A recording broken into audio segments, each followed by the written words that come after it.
2025. Welcome back to the Ants Homestead. Today is day one out in the garden for the start of the season. We have a lot of things that we have going on for this year. Some things we've planned, some things we didn't plan. First off, the big thing is that I may have accidentally purchased a brand new garden. So I was just trying to check shipping, and then all of a sudden the next screen was, thank you for your order. So that kind of sped up a few things in the garden. First thing, what that means is everything that you see behind me, all the raised beds, the cages, the trellises, the low beds, all that's going away. We are transitioning to a metal raised garden bed. We have a few low beds that are kind of falling apart, but for the most part, most of our beds look really good. And I think there's only 3 that, one definitely needs to go, a low one, but there's only 3 that really probably could be repaired or just replaced. Well, I accidentally sped that up for us, so now we are going to redo the entire garden and replace all of the beds. We're also going to expand a little bit.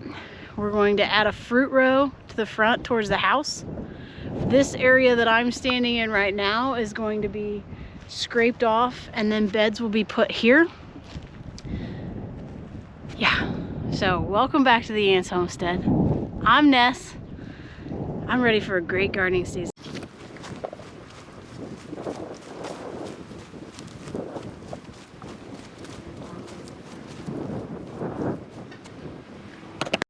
Like I was just saying, some of our beds are totally falling apart. This is the only one that actually has fallen apart. We used untreated lumber, so we expected to get like 3 to 5 years out of them. This is year 4, so they've served their purpose. Yes, we could repair this, but it is not treated, it's rotten. So what we're gonna do is we're actually gonna cut all of these beds down into chunks and then use them in the new beds as filler, because the new beds are 2 feet tall. This is the only raised box that actually needed a little bit of a repair job. But again, it's not terrible, but that's what it looks like. So this is the only one that is necessarily needing repaired. All the rest of them look good, but guess what? I ordered us a new garden, so these raised beds have got to go. In addition to me rushing up and hurrying us along on our new garden plan, our potatoes arrived this weekend. So we have potatoes to plant. Oh, and by the way, so did our onions. They came today. So we're gonna just plant them in containers this year because all of this is getting scraped away and into the bed. So hopefully maybe we'll transition them into the raised beds once they get built. But for now, we're gonna do potatoes and onions in containers.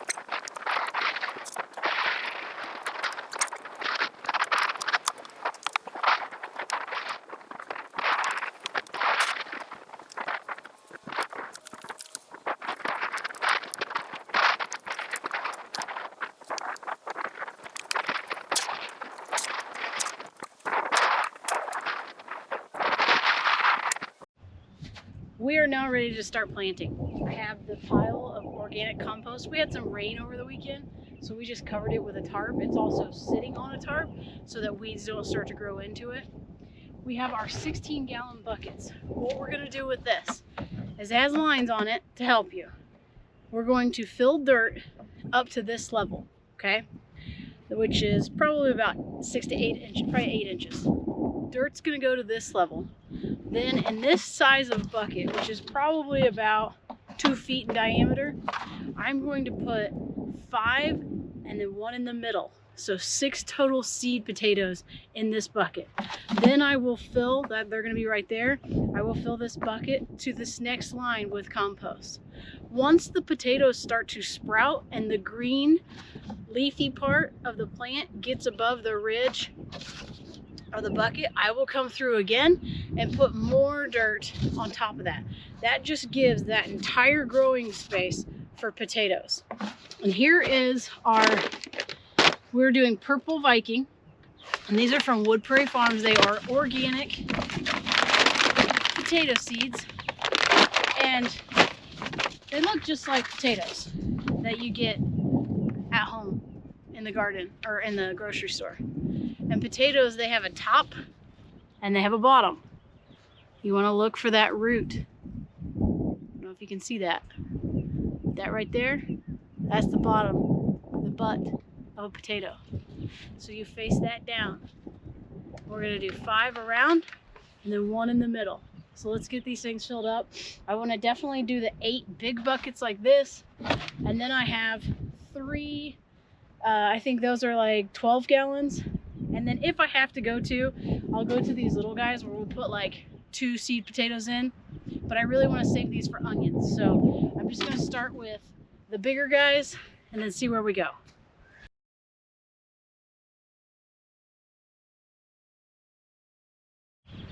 In this bucket, you can see that I have dirt up to this line, and then here are the potatoes. And as you can see, that right there, that is the bottom of the potato. So we're going to just put that right down in like that, find the bottom, and just make like a 5. I'm going to put this little guy in the middle, find the bottom, there it is. And then this big guy. Actually, you know what? I'm gonna move this little guy to the side. Put this big guy right there in the middle. Okay, so this is what your potatoes, when you're growing in a container, this is what they should look like. Just like that.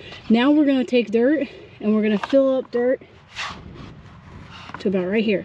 Just get a good covering of dirt on these potatoes. So I'm gonna go through. I've got 2, 4, 6, 8, 10, 11 buckets here that have all of our seed potatoes in it. So I'm gonna go around to the other buckets, place my potatoes, get all the dirt filled up.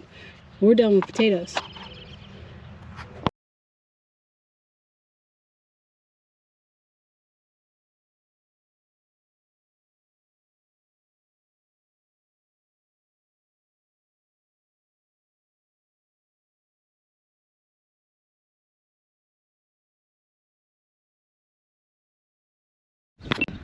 That job is finally done. All our potatoes are in the ground, or bucket, and ready to start growing. Super excited about this. We don't actually eat potatoes, but we make 100% of our dog's food. So this is gonna be something that we can grow and add in. Potatoes are actually the #2 thing that I love to grow. First, most people know, is onions, which I'm very excited because remember, those came in the mail. But it's nice to get these in the ground. I'll tell you what, I've got to get myself in gardening shape again because my back is hurting now. So that's done. We have 2, 4, 6, 8, 10, 11 buckets of potatoes. That is 20 pounds of Purple Viking seed potatoes. So usually we get about 5 pounds of potatoes per bucket. So if we get 55 pounds of potatoes, if we even get 40 pounds of potatoes out of these buckets, that will be a win to me. Technically it's a win if we get 20 pounds, but why not shoot for the fences? Anyways, so this is where I'm gonna end the video. We have a lot going on in the garden. All of these raised beds are gonna be going away, sadly, but oh so true. We have to tear those out. Another thing that I didn't say earlier that we are doing with the garden is we are having a guy come out and scrape about 3 inches off the topsoil. And then we will be using our chip drop and then also mulch and placing it down about 4 inches thick. And then that's when we will build our metal beds and place those on top of the mulch. So we have a lot of things coming for the garden this year, a lot of things that we 100% did not plan to do, but I accidentally did for us. So that's all gonna be starting probably about the 1st of April is when they're gonna scrape the garden. Then we will start putting the mulch down and putting the beds in. We're also gonna change the layout. So that's also something exciting. We're gonna go with more of like a sundial rather than so lined off and gridded off. So it's gonna be like a sundial with maybe a little sitting area and a fire pit in the middle. So it should be super exciting. Again, I kind of forced us into this, not necessarily wanting to do it so early, but hey, we're here. Potatoes are in the ground. Plant number 1 is ready to go. Next video, we're gonna do onions. We have 4 different types of onions that we're doing.